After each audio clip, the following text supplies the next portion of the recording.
Introduction to Apache Spark. So guys, in this session, we will firstly start with how industry was handling different big data processing requirements before Spark was evolved. What is the need for Spark? Introduction to Apache Spark, its different goals, then why Spark is the most popular big data tool in the industry. RDD, that is the core abstraction in Spark and its operations. Then we'll talk about features of Spark. Before Spark, how industry was handling different big data processing requirements. But before that, let's talk about what are all different requirements that industry is having. Batch processing. This is the traditional way of processing the data. We collect the data end of the day and process them in the long batches. Using batch processing, we come to know about what happened yesterday. Using batch processing, we can find out historical reports. The next way and very hot way for processing the data is real-time stream processing. At this point of time, what is happening we can come to know with stream processing.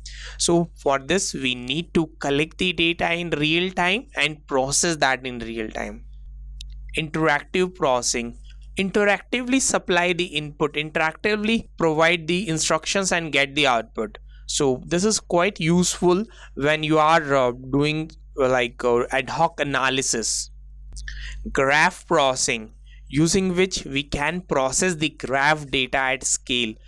We can find out like friends of friends on Facebook or first degree, second degree, third degree connection on LinkedIn quite easily, quite efficiently using the graph processing engines. Machine learning. The machine learning is used to find out the advanced patterns, advanced analytics, like how automatically your mails are classified into spam or social or promotion section in Gmail. That is done by machine learning only. How industry was handling all these requirements before Spark was evolved. Batch processing. Batch processing was usually handled by MapReduce. MapReduce was very popular to process the data in the batches. What about stream processing? Using the Storm, Apache Storm, that can handle real stream. Interactive processing, Taze, was used for the same. Graph processing, Apache Giraffe, it became a little popular. Machine learning for the same industry was using Mahout. But guys, for each and every requirement, when you are using a different system, for each and every requirement you are using a different framework, this is very costly because you need a different team, you need a different resource for each and every requirements. And apart from that guys, for several cases it is not feasible to deploy multiple frameworks on a single cluster. Like one system, say MapReduce need Java 7, Storm need Java 8, and so on. So guys, that's why there is a need for Spark in the industry. There is a need for a powerful engine that can process the data in real time as well as in batch mode. Both the ways of processing using this single system. There is a need for a powerful engine that can respond in sub-second. Sub-second means very low latency and perform in-memory analytics. In-memory analytics is used for lightning fast processing. There is a need for a powerful engine that can handle diverse workloads. Whatever requirements industry is having, it can handle the same, like batch processing, stream processing, interactive processing, graph processing, machine learning, and so on. So guys, let's introduce Apache Spark, a powerful open source engine which can handle all the industry requirements, whether that is a batch or real time or interactive or graph, machine learning, in memory. All these requirements are handled by Apache Spark quite efficiently. Let's talk about Spark in great details. Apache Spark, a lightning fast cluster computing tool. It can be deployed on the cluster and it utilizes the power of distributed computing. It is a general purpose system as discussed earlier as well. It can handle all the diverse requirements. It provides the APIs in Scala, Java, Python, and R, although Spark is developed completely in Scala. Let's talk about history of Apache Spark. Apache Spark was not developed at Apache Software Foundation. It was developed at UC Berkeley. They introduced it in 2009. Then guys, in 2010 they open sourced it. In 2013 they donated it to Apache. Now in 2014, it was a big year for Apache Spark. It became top level project merely just in 1 year. Then guys, another very big news, it set a new world record in sorting. So till 2008 the world record was on the name of supercomputer. Then in 2008 Apache Hadoop defeated the supercomputer, and then Hadoop became popular. But in 2014 Spark not only defeated Hadoop, but it set a new world record. In next slide we'll talk about the same with all these statistics as well. Then guys, in 2015 Apache Spark became most active project. Almost all the community who were working in Hadoop or Storm or any other old engines, they shifted to Apache Spark. So guys, let's talk about the sort record. We had two systems. One is Hadoop MapReduce, which processed 100 TB of data, which sorted 100 TB of data on 2100 nodes in 72 minutes. It was Hadoop MapReduce world record. Now Apache Spark processed the same volume of data in merely 206 nodes in 23 minutes. Guys, Spark processed it merely on 1/10 nodes, and the time required was merely 1/3. Let's talk about the complete stats. Data size 100 TB in both the cases. Time taken by Hadoop MapReduce 72 minutes, and in Spark merely 23 minutes. Number of nodes 2100 in case of Hadoop.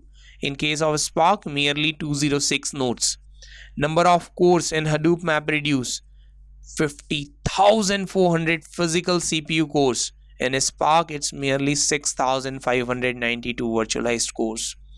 Cluster disk throughput 3150 Gbps. In Spark it's merely 618. Network dedicated 10 Gbps for Hadoop. For Spark virtualized 10 Gbps. Hadoop testing was done at in-house at Yahoo.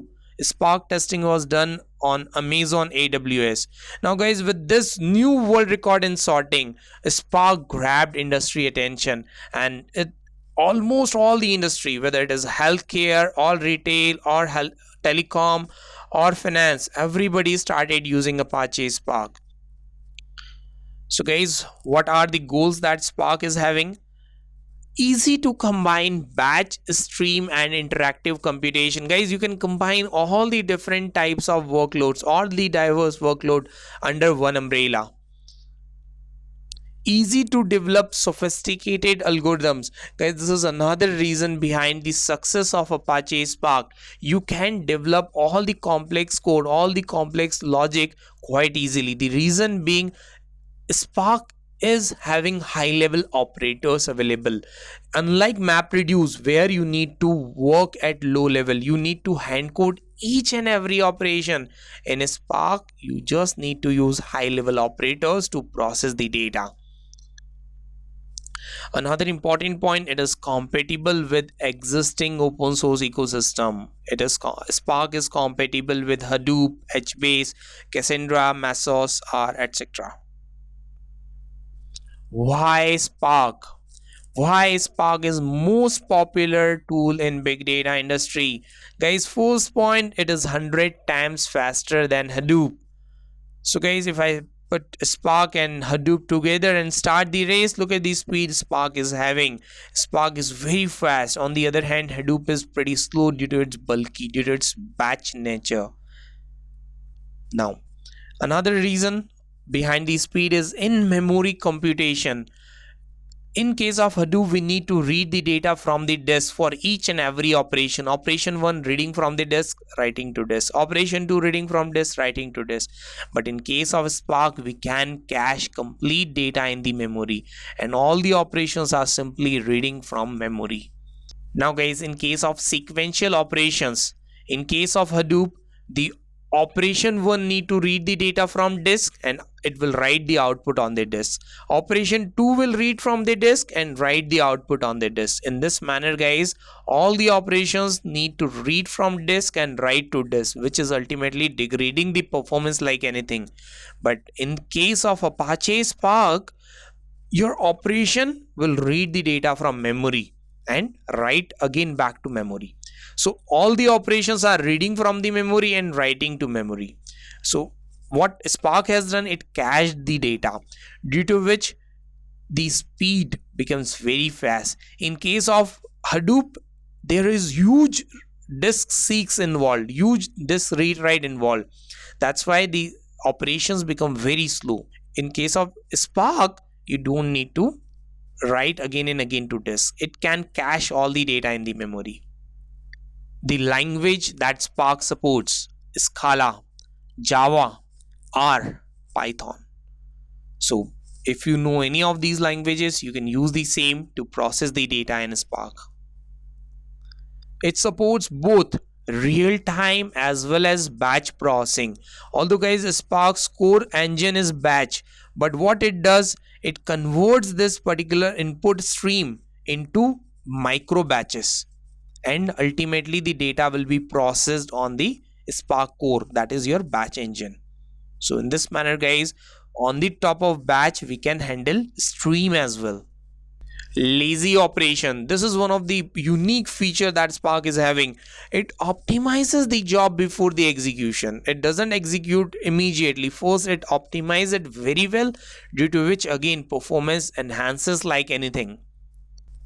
Support for multiple transformations and actions, these are the operations available in the Spark. To process the data, we just need to use these operations, like RDD1 use transformation, that is map. RDD2 use transformation filter. Then RDD3 call the action and get the result. We'll talk about these things in upcoming slides in great details.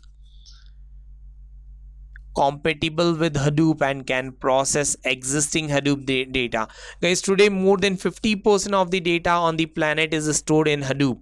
So Spark can natively connect with Hadoop and process existing data. Spark complements Hadoop and use its existing data as well as its resource management layer, that is YARN. Let's talk about Spark architecture. Let's start with Spark nodes. So guys, there are two types of node. One is the master node, second is the slave node. Master is the manager, slaves are actual worker node. So guys, on the master node, a daemon called master runs. On all the slave nodes, we have a daemon called worker that runs. Master assign work to slave and slave does the actual work. Let's talk about basic Spark architecture. So guys, Spark works in master slave fashion. Usually in a cluster there are very few master, like 2-3 masters are there. Now you'll ask, what is the need of 2 or 3 master? Can't one master sufficient? Guys, one master is also sufficient, but for the failover, for the high availability, there are multiple masters available. Now what about the slaves? Slaves could be hundreds or even thousands in numbers. So when a user want to do any work, when a user want to process any data, he need to develop the job, he need to develop the work, and user will submit the same work on the master. Now guys, what master will do, it will divide the work into smaller pieces. It will divide the work into sub work, and the same sub work will be assigned to all the nodes in the cluster. So guys, the work submitted by user is ultimately done on all 100 slaves in the cluster parallelly, distributedly. In this manner guys, Spark enjoys the power of distributed computing. Another reason why Spark is very fast. Let's talk about the core abstraction in Apache Spark, that is RDD, Resilient Distributed Dataset. RDD is a simple and immutable collection of objects. RDD is the core abstraction in the Spark. So guys, RDD can contain any types of objects. It could be Scala object, it could be Java object, it could be Python object or R object. Each RDD is split up into different partitions. Guys, actually RDD is the group of partitions which is computed distributedly. Let's understand the same. So guys, this is how your actually RDD looks like. Partition 1, partition 2, partition 3, and so on. And on the right hand side we have our cluster ready. So guys, these partitions are processed distributedly. Look at it. Partition 1 on another node, partition 2 another node, partition 3 another node. And guys, when you process the data, these partitions are processed distributedly. Let's understand about these partitions in more details. On the right hand side, I am having a Hadoop cluster where data is stored already distributedly. As I mentioned, Spark can process existing Hadoop data as well. So I'm just giving you one example how RDD is created, how RDD is an abstraction. So in this Hadoop cluster, we have block 1, block 2, block 3. And when we create the RDD, say on the file whose name is employee data.txt, look at it how the RDD is being created. Partition 1, partition 2, partition 3, partition 4, and so on. So guys, partition 1 simply points to block 1, partition 2 points to block 2, partition 3 points to block 3, and so on. In this manner, Spark creates an abstraction on the top of data stored in underlying data store. Whether the data stored is HDFS or local FS, whether it is HBase or Cassandra, RDD will be the abstraction on the top of that, and each and every partition will be pointing simply to a data block. Now when you will process the data, simply this partition 1, that is ultimately pointing to block 1. So block 1 will be processed on the node where block 1 is available, block 2 on another node, block 3 on another node. So guys, in this manner, RDD provides an abstraction to process the data. Let's talk about RDD operations. So guys, processing of data in Spark means performing different operations on RDD. So RDD is having multiple operations like transformations, action, and persistence. So transformations where we can specify, we can simply plug our own code. Action that generates the final result. And persistence, it means caching. You can cache the data. Let's talk about all three operations in great details. Starting with transformation. Transformation is a set of operations that define how RDD should be transformed. It creates a new RDD from the existing one to process the data. On RDD 1, we can perform transformation 1, it will create RDD 2. On that again, we can perform transformation 2, it will create the next RDD. RDD is lazy in nature. Computation doesn't start until an action is associated. We are having tons of transformations available like map, flat map, filter, union, etc. Let's talk about action. Action used to generate the final result. Action triggers the execution of the job. Action returns the final result or write it to the storage. So there are tons of actions available like count, collect, reduce, take, etc. Let's talk about persistence. Primarily guys, your data is stored in the disk, but it could be cached in the memory for faster access. So guys, Spark allows caching the entire data set in the memory, and processing will be done on the cached data. So it caches the complete RDD in the memory for future operations. You don't need to interact with the disk again and again, which saves disk seeks and ultimately enhance the performance. Let's talk about the complete end-to-end flow of RDD operations.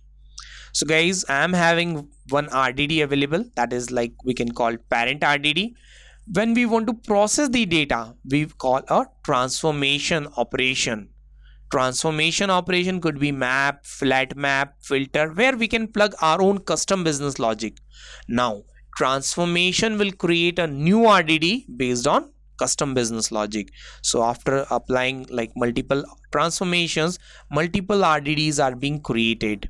all the RDDs remember its sequence of creation, and that is called lineage, which is important from the perspective of fault tolerance. In case of any partition being lost, in case of any failure, the part of the RDD is computed automatically. You don't need to start the application from the scratch. So guys, once all the operations, transformation operations are done, then we call the action. Action could be save, could be count, could be reduce. Action actually returns the final result, or it write the same to the external data store. In this manner, we process the data using the RDDs by applying transformations and action operations. Let's talk about features of Apache Spark. Apache Spark, the most popular engine in big data industry. The very first feature is speed. Spark is 100 times faster than Hadoop. Hadoop was already thousands times faster than traditional system. Now you can imagine the speed Spark brings. Memory management. Guys, you don't need to manually configure the parameters. Spark manages its memory automatically. Fault tolerance. In case of failure, Spark heals itself automatically. It recovers automatically. Window criteria. So guys, we can process real-time streams based on window, time-based windows. Processing. Spark is a diverse processing platform which can handle all the different types of processing requirements. Duplicate elimination. So guys, it can process every record exactly once. Like in the older streaming engine, there was the issue of processing the records multiple times, but Spark is very accurate. So guys, that's it for introduction to Apache Spark. In upcoming session, we'll talk about RDDs and other operations in great details. For more videos, please subscribe to our YouTube channel. Thank you.